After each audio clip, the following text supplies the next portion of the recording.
Next आपका question number 5। Question number 5 है find the ratio. Ratio ही फाइंड आउट करना आपको इसके अंदर भी।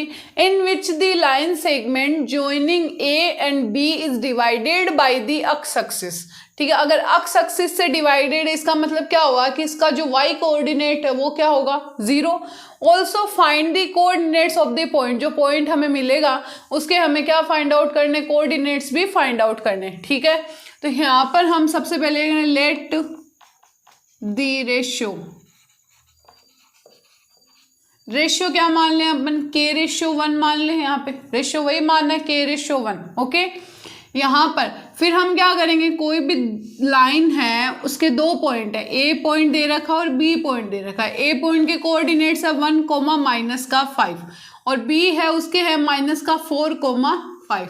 ठीक है, अब जो कोई भी पॉइंट होगा पी, उसको पी इन दोनों को, इस लाइन को किस में डिवाइड करा, एक्स एक्सिस पे, यानी यहाँ पे एक्स आएगा और वाई के कोऑर्डिनेट क्या होंगे 0। तो हमें ये जो मैंने लेट किया है के रेशियो 1 ये निकालना है सबसे पहले। तो जो आपका फॉर्मूला होगा P x, 0 is equal to, formula क्या होगा आपका सेक्शन फॉर्मूला का, m1 x2 plus m2 x1 upon m1 plus m2 comma m1 y2 plus m2 y1 upon m1 plus m2। यही होगा p x, 0 is equal to m1 की value क्या आपके पास k है, x2 की वैल्यू क्या होगी -4 प्लस m2 की वैल्यू 1 इंटू x1 की वैल्यू 1 अपॉन k प्लस 1। ठीक है, कोमा m1 y2, m1 की वैल्यू k और y2 की वैल्यू होगी 5 प्लस m2 की वैल्यू 1 इंटू y1 की वैल्यू आपके पास -5 अपॉन m1 यानी k प्लस का 1। ठीक है, अब मैंने क्या बताया था कि ये अक्स कोऑर्डिनेट इसके इक्वल है, ये 0 इसके इक्वल है। अब देखो यहाँ पे हमें अक्स भी पता नहीं है, के भी पता नहीं है, 2 डिजिट हो गई नहीं पता, तो मैं क्या करूँगी 0 को इसके इक्वल पुट कर दूंगी, 0 को इसके इक्वल पुट कर दूंगी। ठीक है, तो यहाँ से हम क्या करेंगे 0 इज इक्वल टू 0 किसके बराबर है 5k और -5 अपॉन k प्लस 1। यही है। अब इस k प्लस 1 को इस तरफ लेके जाओ, इंटू 0 होगा तो क्या बनेगा 0 बनेगा।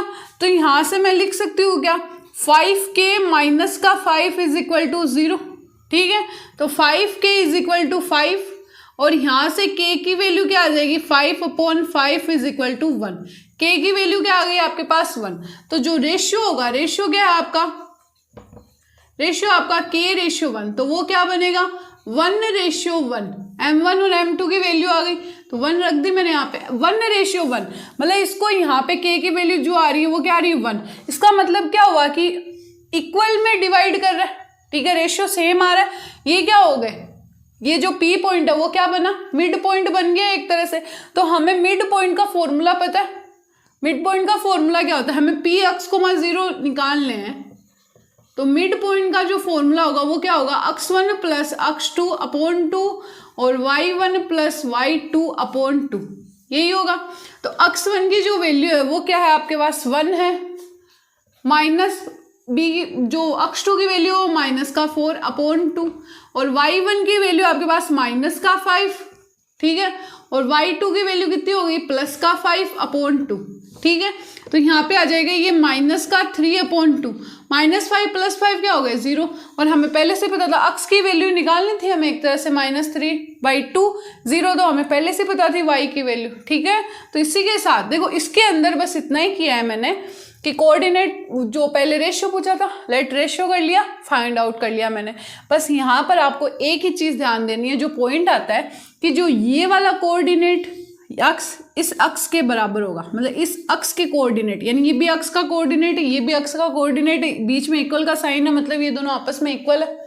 यही है, यहाँ पे ये जो 0 है वो इसके इक्वल है। ठीक है, अब मैं अक्स और के की वैल्यू दोनों ही नहीं पता है तो मैंने 0 को इसके इक्वल पुट कर दिया वाई कोऑर्डिनेट के, यानी पी का वाई कोऑर्डिनेट 0 था तो मेरे को पता है कि इसको मैं सोल्व करूंगी तो 0 वैल्यू आएगी, तो मैंने दोनों को इक्वल पुट कर दिया। यहाँ से मैंने के की वैल्यू इजीली फाइंड आउट कर ली, रेशियो फाइंड आउट कर लिया वैल्यू रख के, के की वैल्यू रखते ही। ठीक है, यहाँ से अब 1:1 आ रहा है, मतलब ये इसका मिड पॉइंट है, तो मिड पॉइंट का जो फॉर्मूला होता है x1 + x2 upon 2 y1 + y2 upon 2, यानी यहाँ पर आप इसी से मैंने ये फॉर्मूला निकाल के बताया था आपको कि m1 की वैल्यू 1 रखो, तो 1 × x1 तो कुछ x2 + x1 और 1 + 1 2 बन जाएगा, y2 + y1 1 + 1 2 बन जाएगा। ठीक है, तो मिड पॉइंट के यहाँ पे मैंने वो x1 x2 की वैल्यू पुट कर दी, मिड पॉइंट जो p है उसके हमें कोऑर्डिनेट पता चल गए। तो इसी के साथ आपका जो क्वेश्चन नंबर 5 है वो कंप्लीट होता है। नेक्स्ट है आपका क्वेश्चन नंबर 6। क्वेश्चन नंबर 6 है if 1 2 4 y x 6 and 3 5 are the vertices of parallelogram की क्या है, वर्टिसेस है। तो पहले अपन वर्टिसेस मतलब पैरेललोग्राम बनाते हैं एक तरह से। ठीक है, ये ए हो गया, बी सी और डी।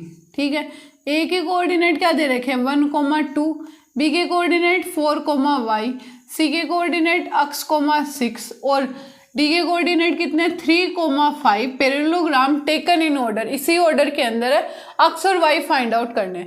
तो हमेशा जो पैरेललोग्राम होगा उसके जो डायगोनल है वो एक मिड पॉइंट पे क्या करते हैं, इंटरसेक्ट करते हैं। मान लीजिए ये मिड पॉइंट जो है वो P है। ठीक है, यानी जो डायगोनल होंगे वो मिड पॉइंट पे क्या करेंगे, इंटरसेक्ट करेंगे। ठीक है, तो मैं ऐसे बोल सकती हूँ कि मिड पॉइंट ऑफ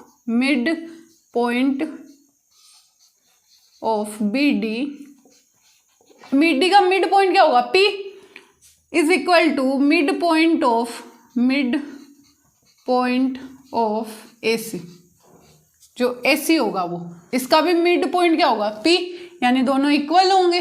ठीक है, तो मिड पॉइंट ऑफ BD यानी BD, तो यहाँ पर क्या होता है x1 + x2/2 और ऐसे ही y1 + y2/2।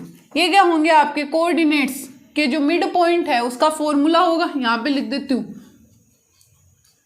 मिड पॉइंट का जो फॉर्मूला होगा x, y अगर निकालना हो तो हम क्या निकालते हैं x1 + x2/2 और y1 + y2/2। ठीक है, ये वाला होगा। तो यहाँ पर इसके अंदर बी डी के लिए, बी और डी के लिए, अब सबको भूल जाओ, ओनली बी और डी पे ध्यान दो।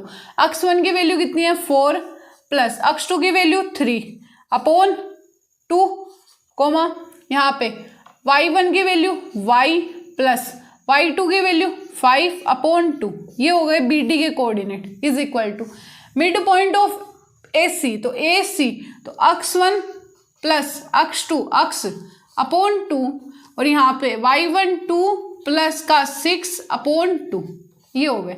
अब देखो ये वाला जो कोऑर्डिनेट x का, ये भी x का ही कोऑर्डिनेट है। ठीक है, तो ये दोनों क्या होंगे, इक्वल होंगे। तो हम यहाँ पे लिखते 4 + 3 क्या होता है 7, तो 7/2 इज इक्वल टू 1 + का x/2। यही होगा। अब देखो यहाँ से 2 से 2 कट, तो 7 इज इक्वल टू कितना है 1 + का x, तो x इज इक्वल टू कितना आ गया 7 - 1, तो x इज इक्वल टू 6 आ गए यहाँ से। अब इस वाले में चलो, ये वाला y कोऑर्डिनेट इस y कोऑर्डिनेट के इक्वल, तो y + 5 यानी ये एक तरह से P तो है, ये भी P का, ये भी P का, तो इसके कोऑर्डिनेट, ये y का कोऑर्डिनेट इस y के कोऑर्डिनेट के ही बराबर होगा, सेम है दोनों। तो y + 5 upon 2 is equal to 6 + 2 कितने हो गए 8 अपॉन 2, 2 से 2 कट, तो y + 5 इज इक्वल टू 8, तो y इज इक्वल टू 8 - का 5, तो y की वैल्यू कितनी आ गई यहाँ पे 3 आ गई। तो x और y जो मिड पॉइंट है P उसके कोऑर्डिनेट कितने 6, 3 और हमें ये फाइंड x और y ही फाइंड आउट करना था। ठीक है, तो यहाँ पे आपका जो क्वेश्चन नंबर 6 है वो क्या होता है कंप्लीट। नेक्स्ट है आपका क्वेश्चन नंबर 7। क्वेश्चन नंबर 7 है find the coordinate of A point A का जो है हमें कोऑर्डिनेट फाइंड आउट करना है where AB is the diameter of a circle, मतलब ये डायमीटर आपका A और B। ठीक है, सर्किल whose सेंटर इज 2, -3, मतलब यहाँ पे कोई सेंटर मान लो P पॉइंट 2, -3, ये सेंटर है इसका। ठीक है, इसका मतलब क्या हुआ कि ये जो AB है इसका ये सेंटर है एक तरह से, मतलब सर्किल का सेंटर, डायमीटर का सेंटर, मतलब ये क्या हो गया मिड पॉइंट हो गया इस लाइन का या इस डायमीटर का। और B के कोऑर्डिनेट आपको दे रखे 1, 4, तो हमें A के कोऑर्डिनेट फाइंड आउट करने, मिड पॉइंट वाला फॉर्मूला लगा दूं मैं यहाँ पे, तो कोऑर्डिनेट्स ऑफ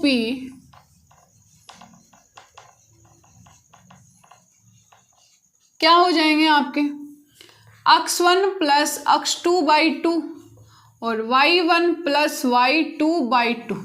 अब मैं ए के कोऑर्डिनेट मान लो x, y, ये मान लो, ठीक है। कोऑर्डिनेट्स ऑफ p क्या है आपके पास 2, माइनस का 3 है, इज इक्वल टू x1 की वैल्यू x है प्लस x2 की वैल्यू आपके पास क्या है, देखो 1, 4 है तो 1, ठीक है, अपॉन 2। y1 की वैल्यू आपके पास y है प्लस y2 की वैल्यू आपके पास 4 है अपॉन 2, यही है। ये जो 2 है वो इसके इक्वल है और ये माइनस का 3 जो y का कोऑर्डिनेट है वो इसके इक्वल है, ठीक है। तो यहाँ पे 2 इज इक्वल टू हम लिख सकते हैं x प्लस का 1/2, ठीक है। यहाँ पे क्रॉस मल्टीप्लाई कराओ तो 2 2 जा 4 is equal to x plus 1, 1 को इस साइड भेजो तो x is equal to 4 minus 1, x is equal to कितना आ गया 3 आ गया। ऐसे ही यहाँ पर माइनस का 3 किसके इक्वल आपके y प्लस 4 अपॉन 2 के इक्वल है।